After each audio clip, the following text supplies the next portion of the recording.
right, so let's move to just a final thing before lunch. I'm going to move through this sort of quickly because I think it's sort of obvious, but it's also something that people often don't do, even though it's really obvious. So it's built around this idea that the donors are on a trajectory. The donors are either moving closer to you or they're moving further away from you.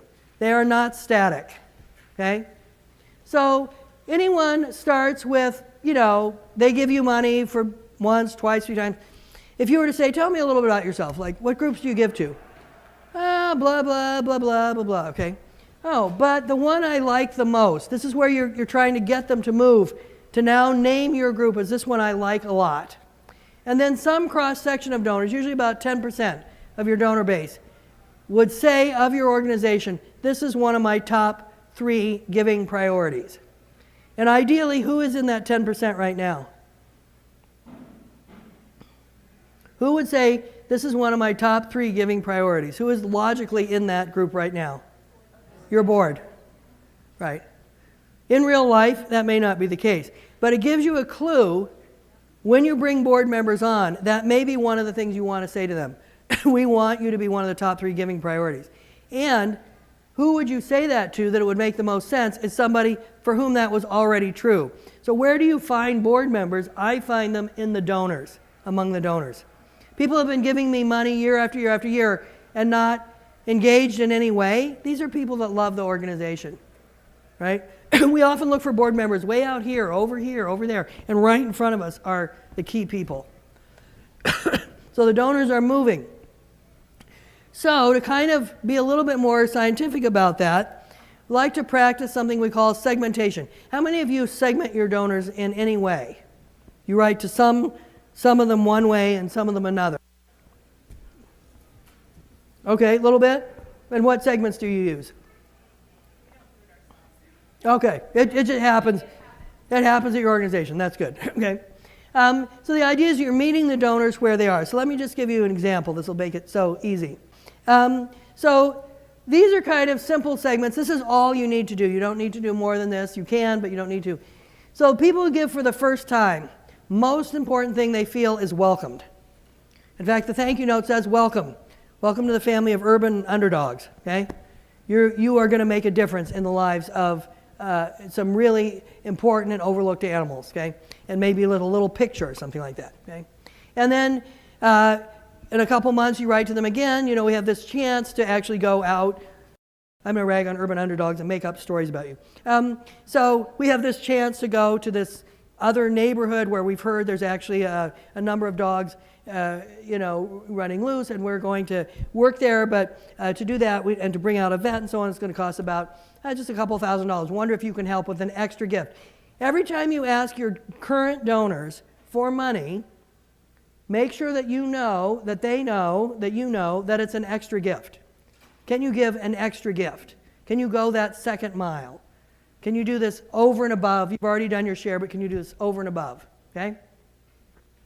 If you were to go, in my made-up story about urban underdogs, to this neighborhood and do this thing with these dogs that are running loose, okay, then you would write to all the people that gave that second gift, gave that gift for that, and say, you'll be really pleased to know we actually were able to spay, neuter, vaccinate, chip about 10 dogs, and then it turned out about another 10 dogs belonged to some people that were having a hard time feeding them, and we were able to hook them up with a feeding program. So we feel really good about what happened there.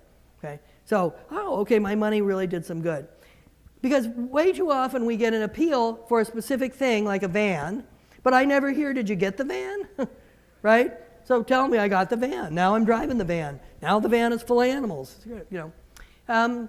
So as people give over and over, what we really want them to begin to do is to incorporate our organization. It becomes part of their identity. And they will actually begin to describe themselves, becomes a shorthand for describing some philosophy they have. An example of that is pretty common is, for example, the ACLU. People would say, if someone says, I'm a card-carrying member of the ACLU, that's shorthand for a certain view of life, right? Or I am strictly Second Amendment on that. That's shorthand for a very different view of life, okay? So I'm trying to be nonpartisan. Now, so in our kind of work, people say, well, I'm really, Like where I live in Berkeley, there is like knockdown, drag-out fights between the feral cat rescue colonies and the Audubon Society. Does anybody have that here? It's like, it is insane. And Audubon at one point, about 10 years ago, local Audubon wanted to put leg hold traps at the beach for the cat, to get the cats, because the feral cats, were eating the eggs of these plovers, and the plovers are endangered. And of course, and everybody was fighting about it. And I thought, oh, honestly, could you, it's insane. So people would be, I'm a big feral cat person, and so this woman I know, she goes, well, I'm strictly Audubon on this issue of cats.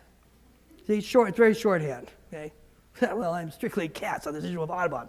Okay, so, not a very productive conversation. So, but anyway, the idea is people begin to, they see that, and actually what begins to happen is not only your board and your team are out there, but actually you have this whole world of people. And I think those of us who are a little bit older can really relate to this. The idea of spay and neuter is pretty widely accepted. When I was a kid, that was like, you would have, especially, no offense men, but especially men, neuter my dog, no. It's like, it's not you, bub. I mean, they would just be like, or this kind of mythology, every female cat should have one litter of kittens. They need to have that. And it's like, they need it like a hole in the head. I mean, but that, you don't run into that very much anymore. I'm sure you still do in pockets, but we really don't. And that's because so many people had their cat spayed or neutered, or their dog spayed or neutered, that actually this became the conversation. It just went out like a meme, right? Over time, then so these are your segments. You have your first time segment. They get treated differently than somebody who's just given a second time. People who have given over and over and over again do not get the same letter as somebody who's given only once, right? And people who give thoughtfully, they actually give larger gifts, or they give monthly, let's say, a recurring donor, they get a slightly different letter than everybody else, okay? And of course, legacy gifts we haven't talked about, and we won't today. There's a whole other thing. But people who kind of say, yes, I'm going to take care of you in my will, they can be in their own club. So you kind of think about that a little bit. Now, you don't have a different newsletter for every segment. You have one newsletter. But each newsletter, e-newsletter that goes out, you kind of think, this time it is largely aimed at one segment. Next time it's largely aimed more at another segment. So you kind of cover your tracks that way. Does that make sense? And your thank you notes for each segment are slightly different also, right? You also have, I think a number of you probably have these lapsed donors, right? People haven't given you money in, say, couple years. You want to recapture those. That's a lot of times we say, oh, people haven't given us money in 2 years, they must not like us anymore, they don't want to give anymore. I would say 50% of the time they lost your appeal, they didn't realize you asked, they didn't realize a year had gone by. I mean, they got divorced, they moved, who knows. So you want to invite them back, and basically it's kind of like, is it all over between us? Okay. You want to ask them for permission to leave them on the list. We'd love to keep you on our mailing list, but we don't want to bother you. We know how much email everybody gets. No one wants stuff they don't want. Please let us know what you want. So you keep up with your list. You keep it a little bit clean, and I think you should have about a 30% recapture rate. About 30% of your lapsed donors should come back. And so that's a really great place to look for donors, is in people that used to be donors. Here's one that's very important, I think. Some donors give several times a year. They just do. Some donors give once a year. That's it. And actually, they don't like it when you ask them more than once a year. So when you watch that pattern over 2 or 3 years, you see here's Mrs. Jones. She gives in November. That's it. She never gives any other time. Then suppress her. And in any database can do this, suppress her name for multiple mailings. She doesn't get other e-appeals. She doesn't get any other paper appeals. She gets one appeal in November. My mother, who's now dead, but she would write she gave to a lot of organizations. And she wrote on a little Post-it, or a little half a Post-it, because she was very frugal. She would write, I only give once a year, only ask me once a year. And of course, she was strictly paper. My mother was never on a computer. So she got all these appeals. And she had this little card catalog. And she wrote down the names of her groups that she gave to. And if somebody asked her the second time in the same year, she tore up their card. I mean, she was very strict. But she said, I said, Mom, could you be a little less rigid? Oh, why? That ship had sailed. But she said, no. She said, I'm trying to save them money. I will give them, she gave like $50, $100, $200. I mean, it wasn't huge gifts. I will give them that for the rest of my natural life if they write to me once a year. How hard is that? And I thought, yeah, really, how hard is that? And the other thing that we keep in mind, though, for people like that, is they're on a calendar year. Donors are on a calendar year. So she lost one group. She tore up this card of one group because they wrote to her in March and then again in October. In their minds, a different year because their fiscal year was starting in July. In her mind, the same year. Donors are on a calendar year. Your fiscal year is immaterial. So that's an accounting function. Donors are on a calendar year, okay? And then, of course, the other segment is size of gift. Person who gives you an unusually large gift or an odd gift gets a call, okay? I'm a big fan of calling people. If you just leave a message, it doesn't matter. More personal note, and occasionally a note or even sometimes an invitation to do something that doesn't have an ask. And finally, the most elaborate segments. This is for those of you who really want to go whole hog. I think most of you don't need to, but there will be people who only come to your events. And what they're loyal to actually is the event. I used to work at, there used to be an event in Madison, Wisconsin, and it was for a humane society, but it was called Cattin' Around. And so everybody dressed up as cats and went from bar to bar and got kind of sloshed and gave this money. It was kind of a dumb event, but it raised money. But one year, but really when you said to people who were dressed as cats with their little cat masks and everything, what is this an event for? No one could say. It was like something about animals, I guess. I don't know. So you can see, like, there was really no point to the event except it was sort of fun for a few people. So sometimes I think people are loyal to the event, and you actually don't want to have them give other things. Some people are only loyal to one program. How many of you have found that to be true? They like one program, right? So just keep pushing that program. They don't need to expand, okay? More and more we see this thing about people give episodically. People give when there's a crisis, they give when there's a fire, they give when there's a flood. So then you have to create episodes, and I don't mean a fire, okay? But you have to take what you do and describe it as an episode. This is an amazing thing. We have this most extraordinary opportunity. We're just about to do this very interesting thing. And it might be something you do every year, but you kind of describe it with certain pizzazz, okay? All right. Any questions about that? So let's just kind of end this by saying, just to keep in mind some things. Some people you will never be their favorite group. They will give you $50 a year, and they will do that for the rest of their life, and that's it. And no matter what you do, they will never change, because their favorite group is elsewhere. Okay? Some people will give you a lot of money, but they will eventually drop out. Okay? Some people will give you little bits of money and leave you money in their will. This is extremely common. They did not have enough money to support you with big gifts in their life, but they had a house or something they could leave behind. And this is particularly in places where you have people with very appreciated assets, but very little income. Keep in mind, as I said earlier, the majority of people do not give a second time, the majority of first-time donors. So just take a minute right now, just like 1 minute, and kind of think about what are some segments that would make sense for you to use. What are 1 or 2 segments you could use if you're not doing them now? My icebreaker when I meet somebody new is always cat or dog. And we segment all of our donors. Okay, good. So that is a segment some of you might want to use, cat or dog. Mm-hmm. Okay, over here. Right here. I don't think we're doing a good enough job asking our adopters to continue to support our mission. Yeah. A lot of organizations do not ask their adopters to continue to support the organization. Okay. Now, some of them won't. They wanted their little tabby cat, and they are not that interested in anything else. But, some of them will keep doing it. Mm-hmm. Very good. Other segments, other insights about segmenting. Over here. Wait a second.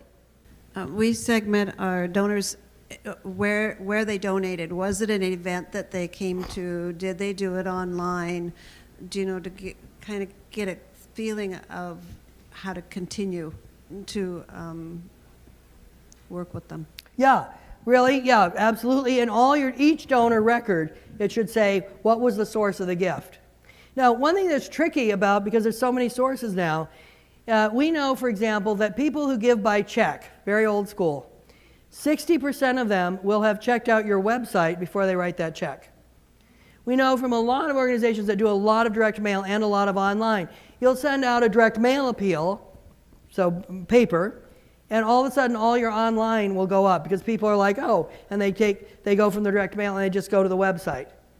You send out an online appeal right after there's been some scandal about hacking, and all these credit cards have been hacked and this and that, all of a sudden a bunch more checks come in. So you're kind of always working, and so, in big institutions there'll be these big fights between the direct mail people and the online and social media people, and they're stupid because it's multi-channel. Each is feeding the other. There will be some people that are only on paper, and there will be increasingly people that are only online. It's really true. One of my students at Cal, and the University of California at Berkeley is a very fine school, I would say, did not know how to address an envelope. So, this is the wave of the future. They don't have checks. None of my students have checks. They Venmo, PayPal, they don't really have credit cards particularly either. So it's kind of a lot, things are shifting, and to try to keep ahead of that, at the same time as I think sometimes the shiny new truck is like, oh, I got to keep ahead of that. I'm going to get all my donations by Venmo. No, you're not. You're not going to get your 86-year-old person who always gave by check to suddenly open a Venmo. I mean, they're just not going to, do that. And they're going to be like, what the hell even is that? So, we get ahead, and we have to keep up with what's also happening. And that's a lot of segmenting. The other thing I think segmenting sometimes shows you is that your donors are coming in from unusual places. So you said your adopters. I would really keep track of that. If it turns out that very few of them ever give, that may not be the most productive thing. It may turn out that it is very productive. But sometimes I find that, I remember one humane society that I did an analysis of their donors, that 35% of their donors did not have any pet. So that's kind of interesting. Like, okay, who were they? And they were like people that they felt animals should be treated well. They didn't particularly want them themselves. Maybe they were allergic to them, this or that. And I realized we had been so focused on people with pets, okay, that we had missed this whole population of people that may have showed up for other reasons and really felt that was an important feature of life. Particularly you start getting into the world of people who give to programs that do like therapy dogs and equine therapy and so on. That's a whole world of people who may or may not be pet oriented, okay, but they have their own analysis. Over lunch, you may talk about whatever you want, but I want you to think a little bit about these questions. What are your challenges? What do you do well? What do you need to improve? Okay? And I want to tell you something, all of you, that will save your life. Okay? So 4 words that will save your life. Here they are. Dare to be adequate. Dare to be adequate. Good enough is good enough. In our world, we are way too focused on perfection.